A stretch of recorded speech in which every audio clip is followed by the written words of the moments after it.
Hello, everybody. Welcome to yet another episode of the Dissonant Waves. What is this? Episode 104. My name is Dominic, and we got Ritz and Trix here. How are you doing? You have me in this chat, and that was the most racist I've ever That was my most what? racist thing we've ever done. It's Good supposed to accent be- there, Dominic. It's supposed to be French. Yeah, I'm sure. I thought it was supposed to be like some sort of weird English accent. I don't think you know what the English sound like, Trix. I'm also drinking right now, so Well, apologies to anyone who got offended by that. That was meant to be a French accent, but of course, as usual, very bad. Yeah. Alright, this has been Dissonant Waves this week. I said that on the exhale of a cigarette just to make it slightly more French. I Look, want you guys to know that. Anyway, I would say that we're pissed off the French, but I'm pretty sure they all hate Americans and Australians at the moment anyway, so... Yeah. I love you, Thanks, French. submarine dude. we've got a bunch of shit to talk about today. We have got 3 albums. Green Day's 21st Century Breakdown, Crywank compilation called Here You Go, You Do It, and Mastodon's Leviathan. Good week. Good week. Well, good 2/3 of the week. Nah, whole good week. It was alright. Alright, well, which one do we want to start off with? Well, I have the I least to have say about personal Mastodon, stories so about maybe we can do that Crywank. one quickly. You have the Alright. least to say about Mastodon. Yes. Damn. Trix, go do the introduction.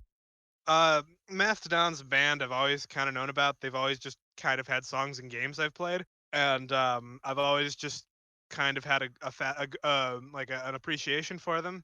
Then when I got into my doom metal phase, I'm like, yeah, these guys kick ass. I fucking love Mastodon.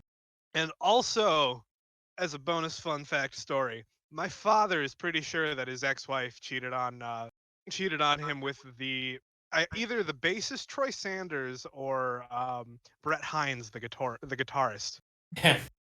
Interesting. Yes. So that is my personal story about Mastodon. So he got cocked by Mastodon. Said, Yeah. oh well. I mean, if you're gonna get cocked by any band, I think Mastodon's not a bad one. Yeah. There's a potential my father got cucked by a banjo player, and that makes me incredibly fucking happy. I'm not even gonna lie. Just goes up Okay. to some guy's wife with a fucking banjo, just like, hey baby, you want some fuck? Well, ever hear this little thing my father before? absolutely hates the banjo, so That's funny. Gesundheit, Ash. So, I don't know. Mastodon is one of those bands I can't really talk about with my father. that's fair. Uh, Can you talk about like the song. Leviathan? Yeah, this is a fucking great album. did it. I connected very little with this album. I think that someone's trying to kill me. I did not connect with this album at all. Like, it did not connect with me. I figured you would, because of like the Melville connection. I liked Hearts Alive and Joseph Merrick, and that is it. I fucking still love Blood and Thunder, even though it comes from my fucking angsty days as a teenager. Because the song's actually not so angsty. It's just about it's fucking not. Moby Dick. Yeah, it's just Moby Dick. In fact, obviously, there's quite a lot of references to the whole kind of album is kind of all obviously based around the Moby Dick shit. You got It's very aquatic. Yeah, I was gonna say a lot of those Yeah. kind of references in there. Obviously, like Megalodon. That's what is that? That's a type. Is that a type of shark or a type of whale? I can't remember. I think it's shark. It's like a prehistoric shark or something, right? Yeah. Yeah. But I mean, this is just a really kind of great, like, it's near stoner metal kind of sound at times, but also like doom This- as well. It's kind of like a mix of them. I would classify this. This seemed to me like bro metal. It No. kind of is. It was like the definitive like pop metal at the time, but like it aged into something finer, if that makes sense. Yeah, no. When I think of like bro metal and shit, I think of like Trapped. Or new metal. This one definitely existed in its own kind of space. More closer to the you stoner had metal. hipsters. You had like hipsters who appreciated Mastodon because of their lyrical content. Yeah. Like, they're not my favorite metal act or like anything in here, and like, I guess maybe you could say at some points maybe it is a bit more kind of like accessible when it compares to this. But I mean, there's some fucking and they're not fucking just cringe metal that's just like, oh, I guess yeah, we'll get through everything together. Also, I like Police. It's this. I guess not cringe metal. It's more just that it's like, yeah, bro, Mastodon. Oh my god, that kind of reaction I keep imagining. Fair enough. I'm gonna go, snort some cocaine and get some oxy, and then like listen to Mastodon and pump some iron, bro. Fucking Mastodon is not a cocaine band. Yeah, no. The word I was looking for was fucking steroids, but I couldn't think of the word. Yeah, steroids would probably make sense for the fans, Yeah, I guess. In this. This is a big Lifton album. I could see that. Yeah, I could definitely see the gym junkies going on. This is my favorite album of all time, brother. And it's like, yeah, it's good. Like, I like it. There's great moments on it. It's not something I go and just say, hey, if I'm going to, I'm going to compare it mostly to the stoner metal that we've done, because we've done some pretty good stoner. A lot of good stoner. Yeah. And I wouldn't even put this up in the in like the top tier of that, or even like the top 2 tiers. I think it's just like a good, if you go maybe like an entry point into it. Maybe I would say. Maybe. I think a lot of people actually prefer what was the album? It's the one with Colony of Birchmen. That Blood Mountain. Yeah, Blood Mountain. I think a lot of people actually prefer that when it comes to Mastodon album. It might be Crack the Sky. Sorry, actually, I think it's the one. I think it's not the one. Those are both great albums. Yeah, I think that's the one where people say that's like the best Mastodon album or something, and Blood and Thunders is kind of like their biggest song. Which, this is definitely a thing I would have learned about Blood and Thunder if I played that version of Guitar Hero or Rock Band, whatever, and then I never would have listened to it outside of that context. Like, it's like listening to fucking Slow Ride. It's like, I can't. Slow Ride is just forever in Guitar Hero 3. That's fair. That's actually the same for me with Slow Ride. Although, what movie is it in? Dazed and Confused. Sure, probably. Probably. Yeah. I'm actually a fan of Foghat. So. I can see that. Like, I would never forgive you for putting that album on this podcast. It's like, you're gonna make me listen to that whole album, Slow Ride, and whatever else they do. Maybe that'll be a torture episode. We'll see. Yeah, this is the thing where I would know Blood and Thunder, and it's like, oh, there's a whole album, and it's just like this. Oh, all right. I don't know. I'm surprised how little I connected with this. Like, if I had to compare, I didn't quite hate it like you guys hated Motionless in White, but it's definitely that level of like, why did you pick this? Well, Motionless in White was way more angsty and generic than this is. But that's not going to be the only Motionless in White comparisons I have today.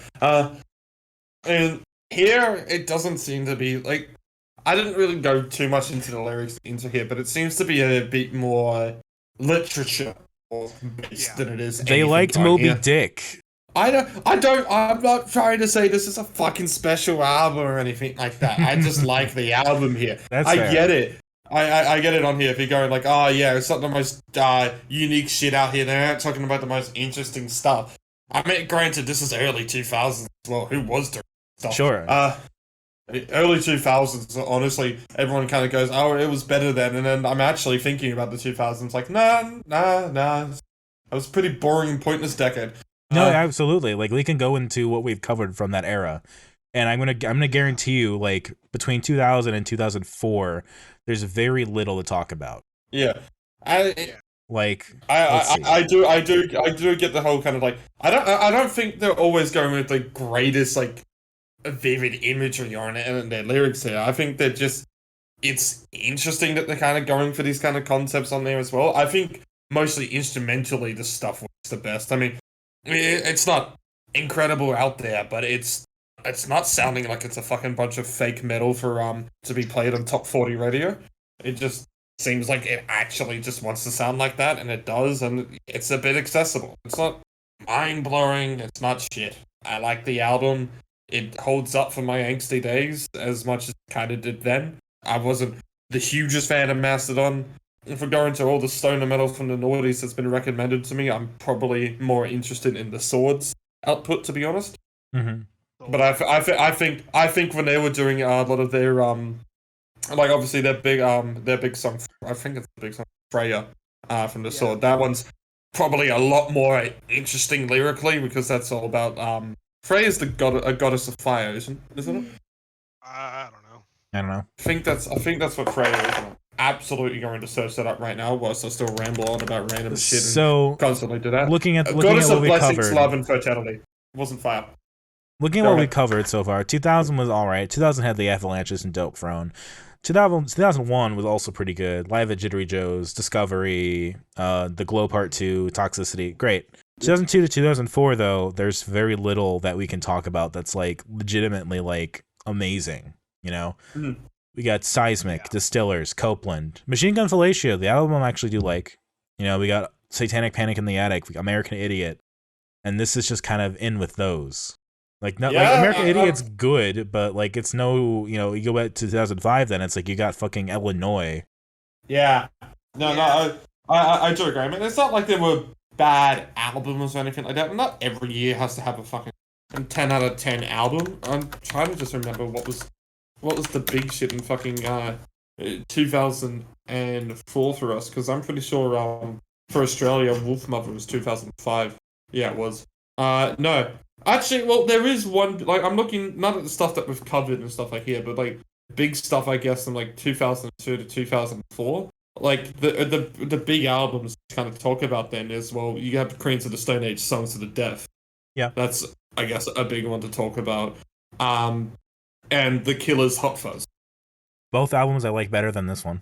Oh, yeah, and I do too. Like, I'm stressing this constantly right here. This is just an album that I enjoy, but it's not like an album. Sure, I appreciate that. No, you have history with this album, so it makes sense. Yeah. To me, most of that was Guitar Hero and Rock Band. I'll follow into that as well. But like, you know, my conception of metal before I got into metal at all, it was just like stuff like this, and this is the stuff that like I was like, okay, I guess that's interesting enough, but whatever.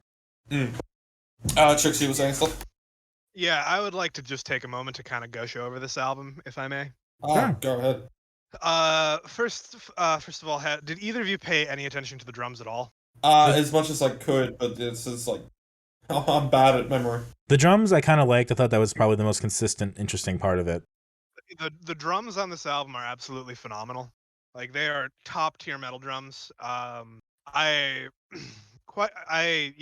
is just an album I find myself coming to a lot. I like how it's got that very big C feel to it, and like, yes, it's like a good kind of like oceanic stoner metal, which isn't really which I didn't really find out a lot about until I like got real deep into the stoner, and I found out like Cambrian and even like Bong Ripper, that sort of thing. Like, we should listen to The Ocean at some point. Yeah. And Earth, we need to cover Earth 2 at some point. It is the birth of drone metal. There's a lot of various subgenres of metal in the kind of doom stoner section, and it's just I really like this album. I mean, we could talk about how, you know, talking about doom metal, how Sleep's Dope Smoker is responsible in a way for Mastodon. Yes. In the research I was doing in that what's the guy's name? Matt Pike for president.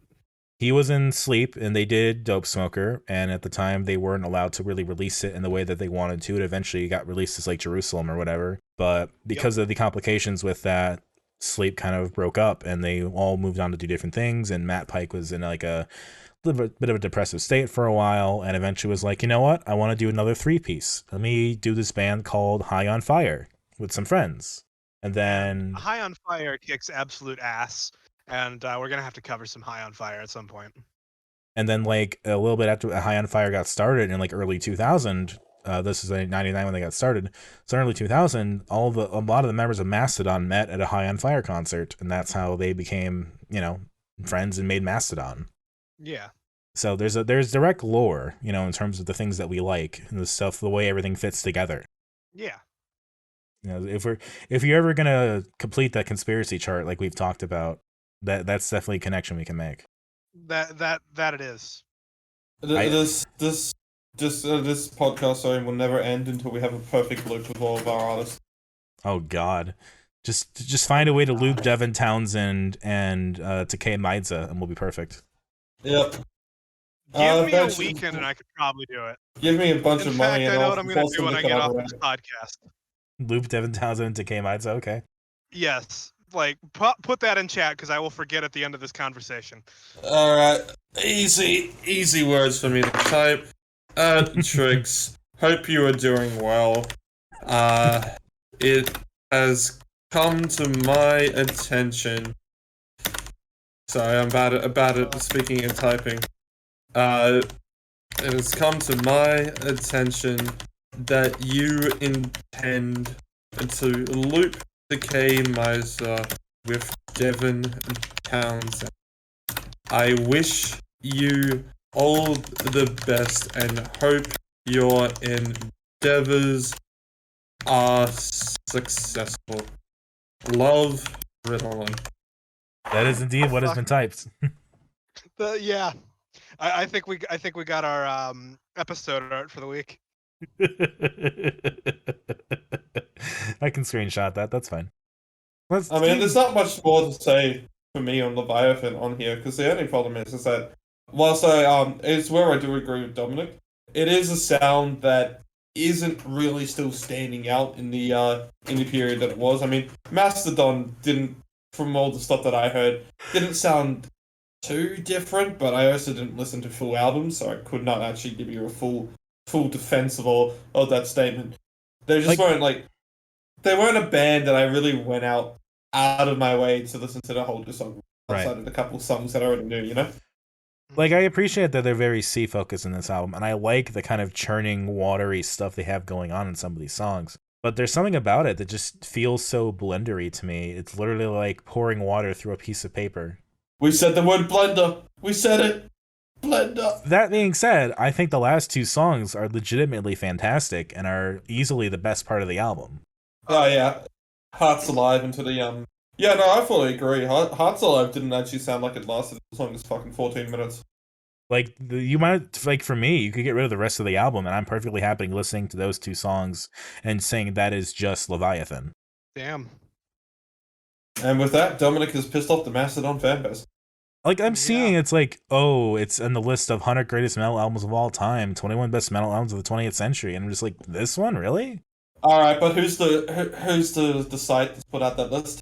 Let's see, 100 best is Rolling Stone. Metal Yeah, there you Sucks go, did there you 21 go. best. So say, Rolling Stone list, that's all you need to know it's bullshit. Fair enough. Yeah, they, what was it? It was they did the 100 best debuts list, and there was just a couple stuff on there in which we say, no, this is top 5, not because of a reason of I think it's a good album, so it's top 5, but for generally it's a debut and the legacy that it has. Like, Violent Femmes was like 88, but every single bedroom and DIY artist since Violent Femmes has been inspired by Violent Femmes. And then they had Black Sabbath debut very low, but that literally invented a genre. Yeah. It's like, and Avalanche just wasn't even on there. Damn. Hold up, a bug landed on me. Oh no. What's its name? Name the bug. Fucking gone. I don't know. See ya, bug. I want to point out with Rolling Stone as well that my dad's always said that the time that he stopped believing that Rolling Stone had anything meaningful to say was Kurt Cobain's death, where the whole was when the whole magazine, which claims to be the music, everything music and everything, put out this pretty much a whole magazine dedicated to it. And everything, and it would be constantly the same shit over and over again because of it. But another artist or a great musician died around the same time, Harry Mancini. Yeah. And they had a center dedicated. I said Harry Mancini's died. Wow. He's only just one of the most in the amount of work he did towards movie soundtracks that are just straight up still used to this day. Yeah. Yeah, it's kind of just like, hey, I mean, Kurt Cobain left a legacy, but so did he. How many times do you hear the Pink Panther soundtrack? Just people just doing it anytime they're trying to be sneaky. Yeah. It's that fucking inferential of a fucking soundtrack. And it's all Harry Mancini. Yeah. Yeah, so that's my rant. Rolling Stone is a shit fucking site, not just because of the list. And not just because of the Boston Bomber. I hate sides. I hate. You're breaking up there. What are you saying? I'm just going on a rant. I'm about done talking about this album, by the way. If you two are Good album. Not my favorites, favorite. I mean, favorites are probably Blood and Thunder and Hearts Alive's pretty good. Least favorite, I don't know, probably some task. Favorites, Hearts Alive and Joseph Merrick. Least favorite, everything else. Favorites, pretty much everything. Least favorites, I don't have one. That's very dissonant in these waves. Yeah. He said it. He said it. Speaking of Rolling Stone named this next album the 5th best album of 2009. I saw Green Day on this tour, so I'm biased. I like them. Green Day Side Talk is back. It's Ritz and Trix. Oh no, that's Dominic and Trix, and Ritz is also here, I guess. Yeah, hell yeah. So Dominic, you finally want this recorded, my opinions on Green Day. Yes. I've managed to avoid all of them. And let's not even do the introduction to this album. It's 21st Century Breakdown. I'm just gonna give my opinions on Green. So I've said this many times before and stuff like that. I am not a Green Day fan. Even what's their work that is considered their best work, I have never been big into. I think When I Come Around is a great song. I actually really enjoy that one because it's just very, I don't know, just catchy and actually good. I don't mind songs like Holiday, American Idiot, and Basket Case. I think they're fine, even if I'm not a big fan of them. And then most of their other work, I am not a fan of. Like, I never got into Jesus of Suburbia, which I know a lot of Green Day fans are a big fan of. I think Minority is generic as shit. Yeah, so this is my first time now listening to 21st Century Breakdown in full. And I said I was going to do some Motionless in White comparisons, and I think it's unsurprising that I'm going to do it to an album, in which I say that there isn't really actually a main topic that it seems to be talking about, other than, government is bad, and there is a lot of that, but there's also a lot of, this girl is cool because she's not like the other girls, she's a revolutionist on this fucking record. Honestly, I if we did American Idiot, you probably could have got me saying, like, hey, I'm not a big fan of this record, but I at least appreciated it because it's at least at points of it tries to have some coherency in the songs of what it's talking about, and sound like Green Day when they sound better. But here, I hate this. This is shit. 21 Guns is the best song on here, and I don't even like that one. Oof. I do not like this album. I do not like Green Day. I could go into all the stuff about Green Day. We could talk about Billy Joe Armstrong's son as well, and all the controversy around there. So that's great. I'm sure Swimmers is having a good time at the moment. And I mean, they do. I mean, Billy Joe does indirectly talk about Joey because he mentions the class of 13, meaning the class of 2013, which was Joey's year and also my year. So, damn. But there is just some very, very boring moments on this record. It does not need to go for as long as it does. And I do not come out of here liking Green Day more. I come out of here not liking them more. This is generic as it fucking gets. I hate rock that sounds like fucking stadium rock, where you get these people going clap, clap, clap, clap, clap, clap, clap, along to the songs, only because they don't sound good in the studio. You have to have everyone else singing them so you can't actually hear the goddamn fucking song. It is so shit. It's been a thing ever since We Will Rock You fucking came out from Cream, and that is one of Cream's worst fucking songs. I will never fucking defend that song. When Cream actually has good songs in their discography, everyone goes, let's sing We Will Rock You. Now, how about going to fucking Killer Queen or Fat Bottom Girls? Those shit actually rock. No, we get the shit with the fucking happy clappy fucking things like we're in a goddamn Hillsong convention. Thank you, that's my Green Day rant. Well, this album is sort of a concept album from what I understand. So let's put it in context. We did American Idiot and we did Father of All Motherfuckers because those two albums are unfortunately related. And American Idiot did really well for them. So they said, hey, let's make another rock opera, but let's let it be a little less conceptual, a little more straightforward, but also a double album because why not go excess? And then the next album they put out was a triple album. Right, and they released it. I've heard from Green Day fans I went to uni with someone who was a lot more into Green Day, like likes this album and everything like that, and even he thought that triple album was a complete fucking. Yeah, this isn't their best, but it's like No. I get very strong hints of just like American Idiot recuts on here. Some of the stuff is new, but a lot of it feels just like it's an extenuation of that. And so it's like some of it's interesting, some of it's not. It's somewhat consistent in some places, but it's a love story that doesn't really need to be there. It's like when I rage against like the typical heteronormative love story bullshit that you find a lot of times, it's shit like this. Why do I care about Christian and Gloria? What is there to talk about with them? He thinks she's cool and she's like special or something. That song, "The Last of the American Girls," is the fucking worst song on here. It's the literal objectification of what is considered a dying breed of women in America. Like, what the fuck is that about? Yeah, I know. That's what I was talking about with that whole "she's not like the other girls, she's a revolutionary" kind of fucking thing. Last of the American Girls and Viva La Gloria is the other one that fucking has that. And I think obviously the past couple of weeks have also shown that no, it's not just a couple of women who like to protest. I think history has also kind of shown that it's not just a couple of women who like to protest.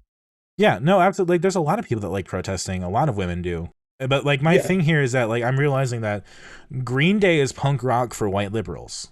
Oh yeah. Yeah.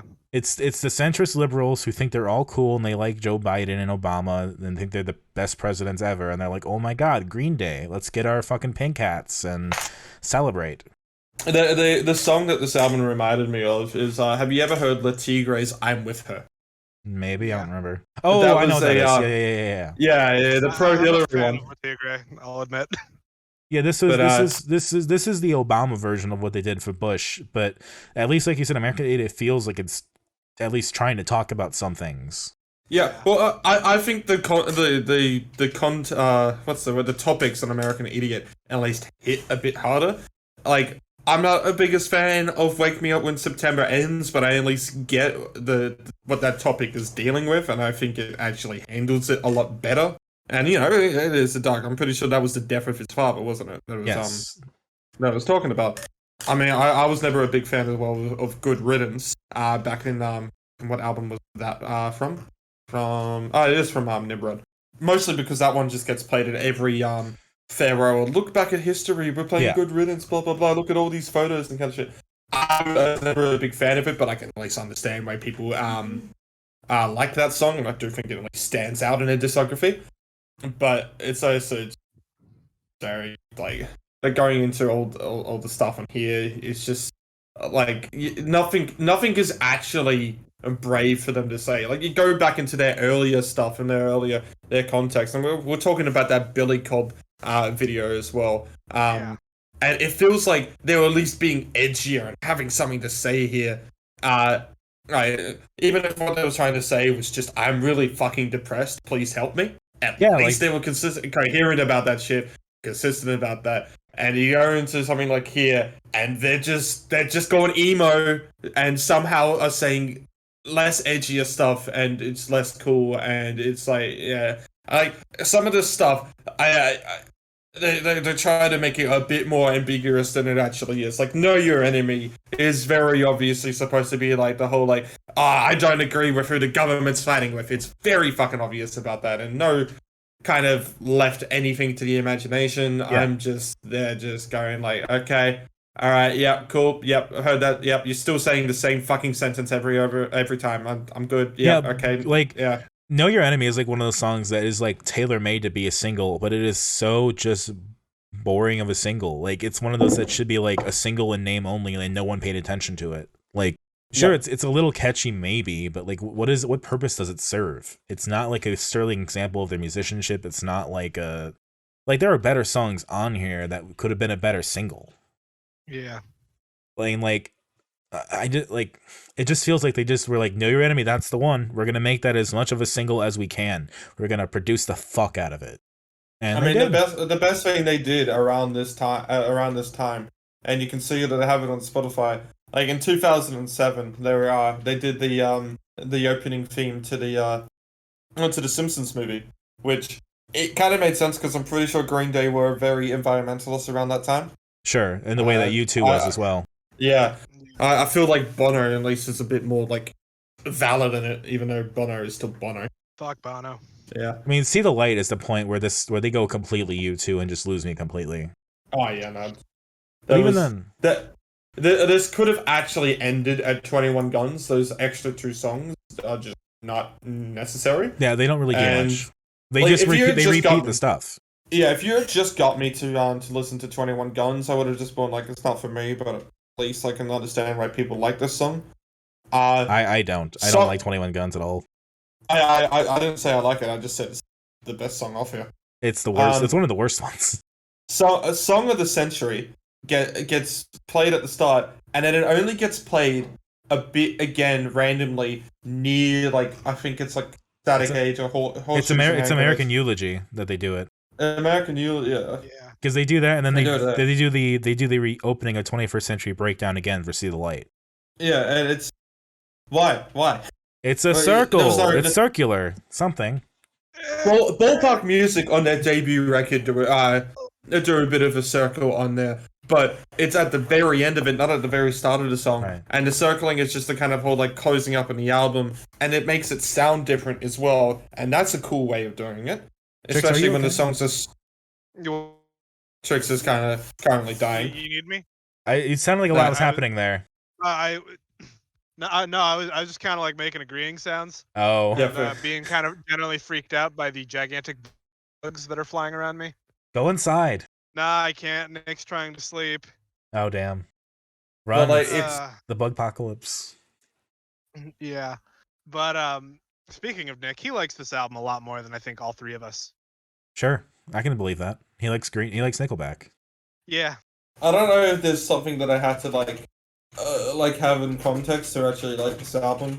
In Australia, this did get played quite a bit. It was one of those TV advertisement albums because they really didn't think it was going to sell for a bit, and then they just bought a lot of TV advertisements and yeah, kept playing on radio and stuff like that. Specifically, 21 Guns. So it doesn't have a good taste in my mouth for how overplayed that shit was. Like 21 Guns is likes 21 Guns. 21 Guns is like the most fucking white liberal, like, okay, you know what you're fighting for, you know when to give up, everyone armistice, blah blah blah blah blah. It's like, fuck off. Yeah. Fuck all the way off. Like I think we have go ahead. I was just gonna say, all I can say is that I do not like this album. I probably like it a little bit more than Motionless in White, but that's only because Motionless in White came out this year, and it really had no excuse. This at least has the 2009 excuse. I mean, for us, we listened to Foxborough Hot Tubs in 2020, Trix. Yeah. And like that came out the year before this, and that album is so much better. Yeah. Like that's just like a fun time, just doing some songs that don't mean a lot, but are just like, you know, fun, well constructed, just interesting songs. Stop, drop, and roll. Yeah. Like I still listen to Mother Mary quite a bit. There are some other ones on there that are cool, but then it's like okay, this really just reinforces this idea that I have that they're doing Green Day, but it feels like they're being forced to do it every time. Yeah. Like when you see all the side projects they do and how good Money 2020 Part 2 was and all of that, and then you see that next to Father of All Motherfuckers, it's like all these side projects are getting good attention and are getting like the quality songs, and then it's like you get this stuff, right? Yeah. And this is the stuff that's going to sell and make them a lot of money, but then it's like all these other little projects, that's where the music they actually care about was going. Yeah, that is interesting. And like, yeah, you know, I can see the machinations turning of like American Idiot was so successful, just do it again. So like, okay, yeah, we'll do it again. Meanwhile, we're gonna drop this other thing. It's frustrating to me. There is one album that Billy Joe Armstrong has done that my dad says is his best work by far, and that's the collaboration album he did with Norah Jones. I was gonna guess if that was what it was. Yeah. Yep. Yeah, that's a good album. Whenever we do Green Day side talk again, we should bring that up as a topic. I think I would have preferred to listen to that album again. Yes, but I wanted your opinions on Green Day. It was time. Yep. And it's not gonna change. Really ain't gonna change. That's totally fine. This was an album I wanted to cover because of it's the year of the double album for us, and it's double album, and it's like, you know, how many artists actually do the thing again and succeed? You know, like American Idiot should have been lightning in a bottle one time thing. Yeah. And like the fact that a lot of this sounds like offcuts or just like other songs they made around that time, or you know, songs that kind of sound like it but are meant to be different. Like it doesn't have its own unique identity. It plays on the fact that American Idiot exists. Yeah. And it's vaguely about similar things, but like you said, it doesn't even have a coherent like ideology really. It just talks about revolution and horseshoes and hand grenades and all of this stuff, but it doesn't really give a context to them or why they're important or anything. It's just again, it doesn't get the naughties. Doesn't get the naughties excuse as well. I've heard many albums from the naughties in which even the most popular songs in it aren't political. Specifically, Hilltop Hoods, who's a hip hop artist. They were pretty political back in the noughties and stuff. And you would hear constant lines to them, and it would all just be about the Liberal government, but it would talk about, you know, inactions against indigenous rights or you know, other ways to close the kind of gap and bridge relationships with them and shit like that. Instead of just going, I hate the Liberal government, who's with me? And I mean, what this reminds me of is kind of the false optimism we had in the Obama era of like everything's going to be good, everything's going to get better, everything's going to be, you know, fantastic if we just work and fight a little bit harder, and clearly that was not the case. I mean, every fucking American president for the last how long has always been a very war-hungry bastard. So who would have guessed ever got another one of those? And yeah, we didn't really have much albums prepared for that for Obama for some reason. I would love to have seen what Green Day would have done if they had actually done a full rock opera for the Trump era. It would have been so awful. Yeah. And like, if they're trying to say that Father of All was that album, then they really, really fucked it up. Yeah. Maybe Money Money 2020 Part 2 is kind of that album. Yeah. I just want to say that the irony, though, that of Father of All Motherfuckers is that, you know, the people who actually listen to that album are probably Trump's. Oh, absolutely. It's the fucking dads on the radio who want to keep current but don't care about music, but just listen to whatever the radio's feeding them. I just want to grill. There's also wasn't Art of the Deal with the Devil supposed to be off of Father of All Motherfuckers? That's what we were reading, I believe. Is because they said it sounds very similar to a lot of that stuff, but I think we said that was just like, if that was the case, that was the best song on there. So naturally, they saved it for the project they cared about. Yeah. This is a conspiracy that I legitimately am starting to believe a little bit, because it keeps becoming true, in that each Green Day album past American Idiot has just been disappointing in different ways, and then they do other stuff, and it's like, oh my god, this is so much better. Yeah. Like, the fact that they made one of the best and one of the worst albums of 2020 is fascinating. No one talks about that. Absolutely. Nobody does. I feel like not too many people talk about the network just in general. Yeah, I haven't listened to that much of the network myself, but that I have listened to, I have enjoyed more than I have fucking Green Day. Like, you should listen to Money Money 2020 Part 2 just one time, and just... Yeah, I need to listen to it. Maybe I'll put it on the podcast at some point. We already did. On the podcast proper. Yeah. Oh god. Don't tell me that.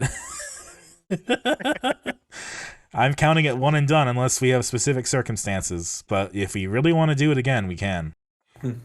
Maybe we'll see. We'll see. There's really not much else to say. Favorite song is 21 Guns, and by favorite I mean least shit. And let's see, which one do I want to bully the most? Is it Lost of the American Girls? Is it Viva La Gloria? Is it Viva La Gloria? Is it American Eulogy? Or is that song that talked about getting a brain ulcer, which is probably the most relatable to this album? I pick Lost of the American Girls, so that's get fucked. I like this album more than you. I do think there are some, I think like the first part is generally alright. There are some songs I don't care about in there, and I think it carries alright into the second part of it. Because this is a 3-act structure thing, of course, because they have to do that. But as it gets more toward the end, the songs I don't care about crop up more and more and more. So, like, if we're talking about least favorites, Last of the American Girls is a really big least favorite. I also really do not like 21 Guns. Fuck 21 Guns. I'm going to remember that Phineas and Ferb video forever because of you two. That's so much better. No, that is the cringe of the week. It's so great. I fucking love it. I can't believe someone actually thought of that, did it, and made it as cringy as possible. It's so good. I don't know what you're on about. Okay. But my favorite song on this, if it was a little faster, it would be perfect. But I feel like the Billy Cobb video we did, it highlights this thing where early Green Day was fast and good. Later Green Day has gotten slower. And if Before the Lobotomy was fast Green Day, it would be a fantastic song. For now, it is my favorite on this record. Yeah. I have complicated feelings about this album, and I think I like it more than both of you. This album was like the second Green Day album I ever listened to, and I remember waiting for it to come out, and I remember really enjoying it at the time. And like, I still enjoy it. It's like, have you ever like drunkenly ordered a pizza, and like you shouldn't enjoy it, but you do? That is what this album is for me, I think. Like, there's worse out there. There's worse out there. There's worse Green Day out there for sure. Yeah. But I can listen to some of this and be okay, and like it's fine. Like I can get through this album and not want to die. But this is probably the last Green Day album in which, any of that is true. Well, yeah. Like I've heard plenty of people say this is the last good Green Day album. I don't even know if I agree with that necessarily, but it's at least something. That said, let's talk about the Crywank covers. Get your tissues out. So, Crywank. Hold on, Trix. So, Crywank, I just discovered them late. I discovered them probably around 2019. And I like Tomorrow is Nearly Yesterday and Every Day is Stupid. I think there's some... Yeah, you can call it a poor man's Violent Femmes at times and more angsty in it. But I like some moments of that. I actually saw them live as well because they're doing their last tour. And I figured, I'll come. And I got a free Wednesday night. And they're fine live. They're nothing special. But they got some moments to enjoy. But this covers compilation, I figured I'd give this a listen because I haven't listened to much compilations. And holy fuck, do the artists on here, most of them, actually try to put some really interesting spins compared to the original. And I figured, hey, this is a great comparisons cover album to do. So yeah, here you go, Chuck. Say your words. This is a good album. Those are words. There's the words. That was all I had to say. Yeah, this was interesting because I've never listened to Crywank, and I've only heard a couple of these artists because we did Through the Soil, and of course, a couple of them were there. They're also here. I think some artists just like doing compilations because they can just do one song and call it good. But hey, yeah. So that said, Dandelion Hands, Jordan Mason, seen you. You're doing good work. I've been following Dandelion Hands on Twitter, and I forgot why or how I was following them until I looked back in the chat and noticed you linked their Twitter. Oh, fun. Probably when I was doing my 8-hour research session on Through the Soil. Probably. I'll say that I'm just on here. My least favorites on this whole compilation are the ones where the artist hasn't changed it much. I think the Garden one of I Am Shit is fine. Apparently it does at least change a bit, but it's just not as interesting as, say, the Quarto cover of Love. Which changed it to kind of nearly to a math rock tune at points, near like emo a bit. The one of All My Political and Spiritual Beliefs in Less Than 1 Minute, which turns it into this uplifting house track. I did not expect. That was cool. That was great. That was really cool. Obviously, I had to admit it. I think Wilbur Soot's band did a fucking fantastic job in Privately Owned Spiral Galaxy. It sounds completely different. I like how they've taken it up and changed it. The breakdown at the end is a nice little addition. It definitely sounds completely different in tone to the original, whilst being quite recognizable. And then you have something like Whittebeer doing Just a Snail. Yeah, and that's just like sped up a little bit. But I also want to give it out to the Filthy Radicals here, who just made the Story of the Lizard and the Soccer Ska song. What is it with these compilations and just having like the token ska song? Every good album needs a ska. Like the Wiggles album had that token ska song. The ones that were kind of weird as well is that there's a couple of songs in here that were actually like Crywank are pretty minimalistic, because it's just two people and it's usually just a drums, guitar, and vocals. Mm-hmm. But somehow some songs are actually more minimalistic than the original. Like an Academics Lament on Barbie from Jordan Mason was actually really stripped down. Yeah, that was probably one of my favorite tracks on here because it, like, I've listened to both versions and I think Crywank's did all right, but I think the way Jordan like focused on the lyrics and made it really strong really appealed to me. Like I think my least favorite cover here is actually a song for a Guilty Sadist. It's just the same. The instrumental is fucking great though. Yeah, the instrumental is fine. And it's not like a lot of I's got like a bad voice or anything like that. It's just she just wasn't like doing anything enough to care about it. Like I like that Proyecto Soledad did Estoy Triste. Yeah, the way they completely changed now as now I'm sad into Spanish and stuff. That was cool. Yeah. Trying to remember what was some of the other ones, like Carly V's GB eating GB while listening to GB was again mostly the same. I think again she's got a lovely voice in it and everything, but it's kind of just like a bit of the same. Whilst immediately afterwards you had Last Whole Earth Catalogue during Part 2 Electric Boogaloo, and it sounded so much like a Richard Dawson song.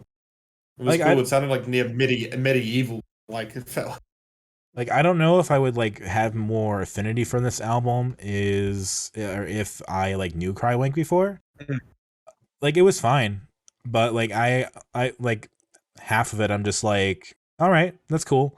Like, I like how Dandelion Hands made Crumpled Big Skin feel kind of like a fucking like a horror TikTok video where they put the eerie music over like a fucking abandoned space or something like that. I just put out the quick apologies. I got the terms wrong for Carly V. I just want to acknowledge that. It's actually a they, them. Going on to some of the other kind of like covers on here that I did think was very interesting as well. Nostril Tampon, which got very kind of like clusterfucky at the start there. It was fucking cool. Yeah, that was a cool cover. Yeah. Like there was some really just interesting covers on here. I even if it doesn't always hit, there's always just some uniqueness that they're taken into. I mean, it's cool when you get you get songs which are quite conceptual. It's like it reminded me of the Daniel John covers album, actually, where now obviously Crywank isn't as outsider as Daniel Johnston is, but when the songs are quite minimalistic and actually leave quite a room for a different interpretation, you get kind of like this. And there's some like songs on here that I'm obviously gonna keep onto my playlist for a while. Obviously this is our first mention of Hey I Love You as well, which I think that's a band that either me or Dominic, one of us, will pick psychokinetic love songs. Yeah, at some point. It's not one of my highest priorities, but I will probably, or you will. Yeah, but they do a pretty good cover of 18, which it's not the most unique difference in there, but I think their sound is enough to make it interesting enough on there. I mean, we could talk about the Crywank here, but I think it's just good to have the comparisons mostly than it is to actually talk about, because I'd probably talk about the Crywank ones as an album if we did, but I mean, they are their whole kind of premise is that they're very kind of self-deprecating the whole time. And I think in some of their songs as well, and it translates well to other artists, and why you have people like them getting a lot of these artists who relate to that music, is they're actually pretty self-aware in a lot of their lyrics. Like, I am shit's not just a kind of like, oh, I hate myself, feel sorry for me. It's actually kind of like a pretty quick 2-minute explanation of saying like I do all these things, but I'm actually just a massive fucking hypocrite. Yeah. Because it's like kind of like I'm depressed, but I have no fucking reason to be depressed, so that's making me even more depressed. Yeah. Which is like I can understand why you have a lot of artists like that kind of just like relating to this, and you actually get a pretty diverse list of artists doing covers. It's great. Unfortunately, I'm pretty sure Crywank is pretty much broken up and only releasing demos and unreleased projects at this point. I don't think they're making any new music. That's a shame. I think the lead singer got a dog and decided that he just wants to have a dog now. I mean, I guess I look at some of these songs and like some of them are just really simple and fun and maybe a little stupid. Like, again, Just a Snail, SNAIL. Yeah. It's just a fun little song. Or like Pretty Boy. It's like there's a point there, but it's, what are you gonna remember? You're gonna, just a pretty boy, just a pretty boy. Like that's what you're gonna remember. Tomorrow's Nail, Yesterday's they're only full good album, in my opinion, but like I'm like looking at like the song I probably remember the least is like Memento Mori. Like I forget that Community is doing something on here because everything else after it I feel like is so much more interesting. Yeah, they do a good job in that cover. I like the original Memento Mori more, but I think it's just because it's a good opening album. Yeah. But yeah. As we're saying here, there's some really interesting moments on here and some artists that I'm probably didn't really know of that I'm actually gonna look a bit more into. Kind of probably Encore because I was definitely loving what they're doing. I love. Probably not gonna go. Are you okay over there? You're like crinkling something or something. Yeah, I'm playing with this. That's coming up more than your voices. That's fine. Absolutely mutilating your mic quality. Apologies, I didn't realize a coin in a plastic bag could do that. Yeah, so you'll probably see me I listen to some of these artists I haven't heard of before a bit more after this compilation. I don't think I'm brave enough to be a Lovejoy fan, despite how much I actually like that cover. Sorry, Wilbur. But I probably will look into Quarto's discography because I'm a bit interested in that. I don't know. You might also see me look into the Filthy Radicals as well. I like a good Scar album every once in a while. And how even some of the ones with the with simpler covers on here, I did like how they would do the voices on there. So I might even check out like a Garden or a Kylie V. Yeah, like I was looking, like I think for Mason Edwards, for example, this is the only thing that exists for that artist that I could find. Like their thing was, I think on Spotify it said, oh yeah, they're working on an album or whatever, but that's all I could really find. Interesting. But then you get so like, oh yeah, it's like this is our second time encountering Dandelion Hands, and I liked both of those songs. And the second time encountering Jordan Mason, and I liked both of those songs. So maybe I'll actually dive into those two. Yeah. Good cover album. Yeah. Wayne's cool. The frog. Yeah, nice little frog. Got a hat. Love a good frog.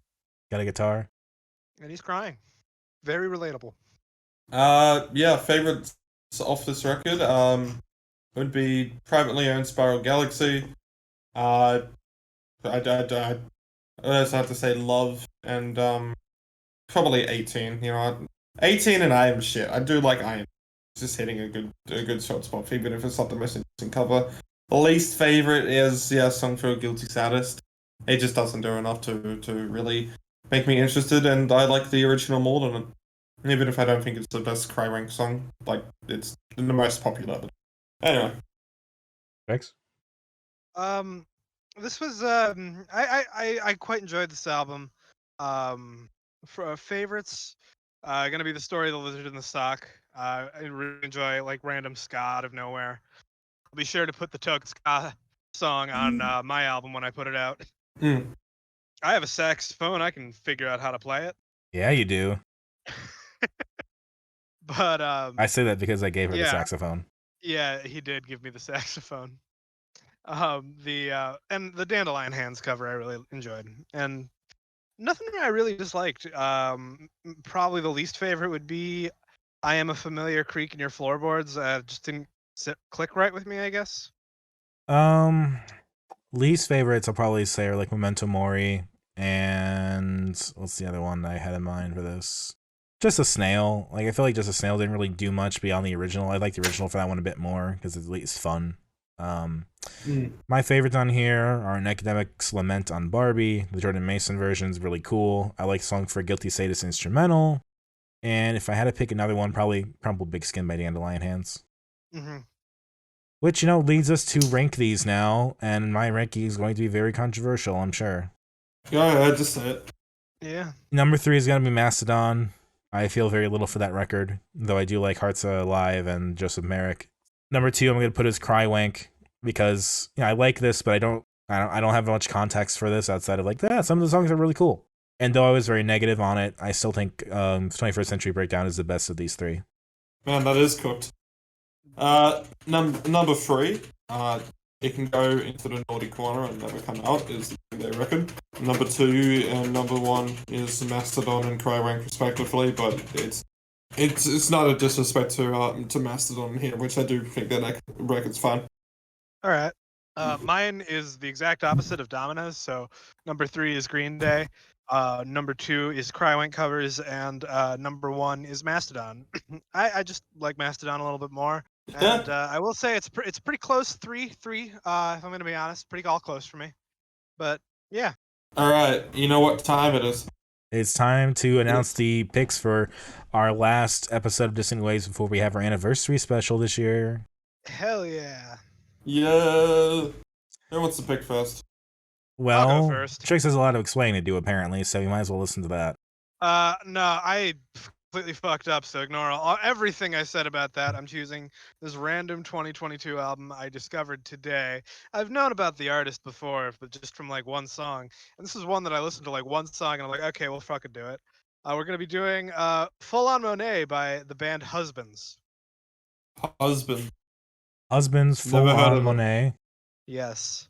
Okay, I'll look more into that once we're done here. I'm just looking at the biopic, and I think I already know what this sound like. Let's see. I'm looking at the cover, and I bet I've been knowing what this sounds like. Oh, apparently, You guys probably aren't wrong. fans also like Fan Club Wallet. Oh, all right. Ah, Got a little swerve there. yeah. Yeah, don't worry, you can pick me. I didn't even know that because the artists are different on YouTube Music. So I'm gonna pick two things. The first one, I'm not gonna be a coward like Rick suggested, and we're gonna finally do Soul Glow's Diaspora Problems. Yeah, fuck yeah. You thought that Petrol Girls would be your one to beat Black Country New Road, and it might have beaten it for you. This is my entry to beat Black Country New Road. I really like this album. Yeah, we're not going to talk about it fully on here, but I can see it, and I don't think it's going to be Petrol Girls, but we'll see how it goes with Black Country. Now, the other order of business is that at one point on this podcast, I assigned an EP for you two to listen to for the show, and neither of you listened to it. That's how we go. Fuck. Oh, fuck. I think I know exactly what this is. So, this week, I'm also going to reassign the EP, and we're listening to the Deer Hunter's Migration Annex EP again. Yep. Yeah, that sounds about right. Yep. That is exactly what I thought it was. When I said it was going to be a new and old adventure earlier, is that you thought it? When you said that it's one that an EP I told you guys to listen to. Okay. Yeah. So which EP was it again? It was the Migrations Annex EP. I have a playlist I'm going to send a link to right now because I don't believe it is accessible easily otherwise. Thank you very much. It is indeed it is the deluxe version of the Migration album, but I do not believe that is also accessible easily in the way it should be. So this is it. This is going to be this playlist of 6 tracks. Cool. All right. I'm just checking the lengths of both of these if we're allowed to pick 2 albums, and if we're doing an anniversary stuff, I'm thinking maybe I will, and they're both around less than 40 minutes, if that's okay. Sure, why not? So let's get the one that I know Trix has wanted me to pick for a while as well, and we will do it. We'll finally do it because I like the album as well. We will do the Fan Club Wallet. Hell yeah. We will do. If we're doing You Have to Be Me. But one that we also need to do because it's just come out, we're going to be doing a new Black MIDI as well. Okay. Makes sense. That's it. So and those are the 2 completely different sounds that I can put out here. And I also just need an excuse to be listening to that Black MIDI album. So we're doing both. So we got Fan Club Wallets, You Have Got to Be Kidding Me. That is the one you said. Yep, there's only one Fan Club Wallet album. And Black MIDI's Hellfire. And then Hellfire by Black MIDI. Yes. Cool. Yeah, they're both around the 35-minute mark. It will not be an extended listening. In fact, it will probably be around the same time as 21st Century Breakdown and more enjoyable. Which is funny because I thought Trix was going to be the one to pick the double album this week since she had said that it was going to be Porcupine Tree week. I was I need to get you guys into some more Porcupine Tree first. Okay, fair enough. Because I haven't listened. I have a tangent about the Porcupine Tree album. I haven't listened to it yet. I'm gonna wait to do it on the podcast. But I have a feeling I'm gonna be disappointed by it, and I want you guys to be disappointed in it with me. Okay. Fair enough. Until then, though, I have been on. You can catch my website, kids on GitHub.io. I also have a YouTube channel that's linked in the description below. I've been Dominic. I have been Trix. Fuck both of you. Go ahead, Domino. I'll go last. I've been Dominic. You can catch me on Twitter at DACICHOCKI and on YouTube if you really want to, Dominic Chikoki. I have been Trix. You can catch me online at procrastronaut_. It's like procrastinating astronaut, and then underscore. I forgot to mention that was my Twitter handle. I have a YouTube channel where I'm planning some really dumb videos that I'm still fucking working on because one of them's draining years off my life. What's your YouTube And channel you can catch called? us all. There'll be a link in the description. I don't fucking know. I need to rename it. I think it's Moonchild. Yeah, it's something like that. It's something really fucking dumb, and I need to change it. I think there is an artist called Moonchild, which is also confusing. It's a reference to an Iron Maiden song. Gotcha. And catch us on the website dissonantwaves.space. Yeah. Dissonant Waves on Twitter, dissonantwaves.github.io. I wish. That's not a real site. A linked. Don't go to that. But Go just to to it. go to riddleandforkids.github.io instead. Anyway, just to recap, we are doing next week Fan Club Wallets, You Have Got to Be Kidding Me, Black Mini's Hellfire, Soul Glow's Diaspora Problems, the Deer Hunter's Migration Annex EP, and Husband's Full On Monet. That'll be it for Dissonant Waves this week, everybody. Have a great day, night, evening. Yeah.